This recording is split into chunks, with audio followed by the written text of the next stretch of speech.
அல்லாஹ் ரப்புல் ஆலமீன் குர்ஆனிலே சொல்லுகிறான், யார் அல்லாஹ் ஒருவன் மீது நம்பிக்கை கொண்டு அவனை சார்ந்திருக்கிறார்களோ அவர்களுக்கு அல்லாஹ் ஒருவன் போதுமானவன். அலைஸல்லாஹு பிகாஃபின் அப்தஹு, அடியானே உனக்கு அல்லாஹ் ஒருவன் போதுமானவனாக இல்லையா? இந்த வானம் யாருடையது?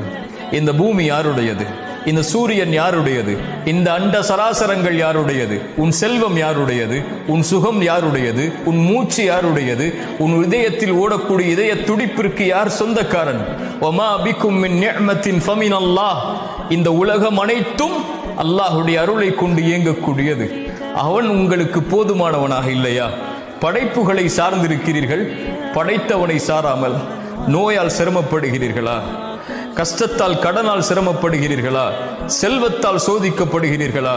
குடும்பத்தால் சோதிக்கப்படுகிறீர்களா? கண்ணியத்தால் சோதிக்கப்படுகிறீர்களா? வாழ்வு நெருக்கடியாக மாறுகிறதா? தப்பிப்பதற்கு வழி தெரியவில்லையா? யாரை சாரப்போகிறீர்கள்? யார் இருந்தால் எனக்கு இந்த பிரச்சனைகளை நீக்க முடியும்? என் நோயை யார் குணப்படுத்துவார்? என் கடனை யார் நீக்குவார்? என் செல்வத்தின் சிரமத்தை யார் நீக்குவார்? என் கவலைகளை யார் நீக்குவார்? என் கண்ணீரை யார் துடைப்பார்? என் வாழ்வில் இருக்கக்கூடிய இருளை யார் வெளிச்சமாக்குவார்? உலகம் நெருக்கடியாகிறது, விசாலப்படுத்துவோன் யார் என்ற கேள்வியா?